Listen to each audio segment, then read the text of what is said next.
4 years before the world entered the 21st century, 1996, many children were born. In Phnom Penh, Cambodia, I was one of those children born in a middle-class family. Regardless of our origin, we become who we are today by going through various formal and non-formal education. Consistently, I have been taught to and do have the concern to be mindful of my family's well-being, my country's, as well as that of our whole world. I believe that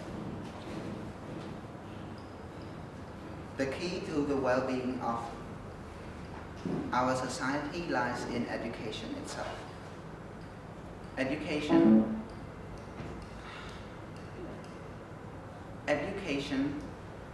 is very important to the well-being of each individual person and the society. In a moment, I am going to share with everybody my insight about the importance of education, an issue regarding education, and an approach to solve it. Let us begin by looking at some importance of education. Education allows humans to understand one another and to live in harmony. We, the humans, have pros and cons no matter where we are from. People in different ethnic and professional backgrounds tend to react differently and view things from different perspectives. By the help of formal education, we understand one another even more. We learn to appreciate our differences and celebrate our similarities. In addition, well-educated people tend to learn to control their temper and therefore make their decision carefully.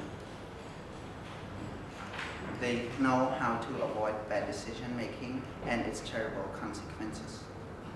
Lastly, education provides us with an opportunity to develop ourselves and our surroundings. Now, having seen the importance of education, what is the prevailing issue? We know that education is essential for life and should be provided equally to everyone. However, lately, educational disparity happens everywhere in different scale around the world. Because formal education requires supporting funds, countries with better economies tend to have higher quality of education than those with lower.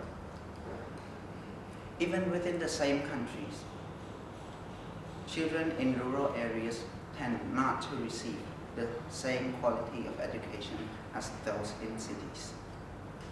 A slight difference is acceptable. However, the case is generally worse.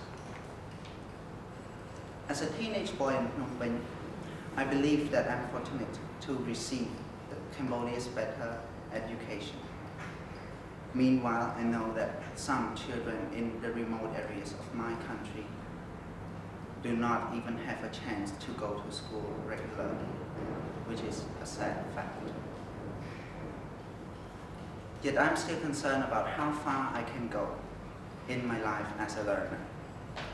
My chance here at AUPP is what I'm thankful for the most, because not many students have the same opportunity. And the further I go in my education, the higher is my awareness of the disparity that is prevailing in my society. We fear the dangerous consequence of this disparity because what follows is the separation in our society in which the upper part can develop faster than the people in the lower part of the society. In the worst case, poverty happens to many people, and for sure this is not what we want to see. Therefore, this problem is not for an individual person to solve it, but for every one of us to work together and solve it all together for the prosperity of the next generations. I believe that the key to solve this problem is to approach it by an economic perspective. Proper budget must be implemented first to provide an acceptable equality in education for every single person in the country, and then to raise the level of education slowly but gradually altogether. This is by no means an easy task to complete, but complete understanding of a country's economy and education status can help us achieve the desired goal.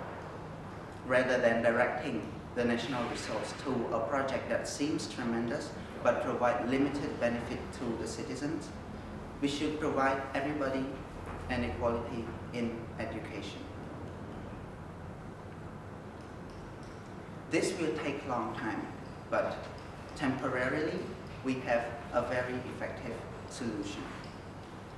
Public, private, and international scholarships have provided acceptable opportunities for many people to exceed in the field of education. My days at AUPP, for example, are funded by the University Scholarship, and it is a huge support to my family. Many countries in the region and around the world also provide scholarship across their borders.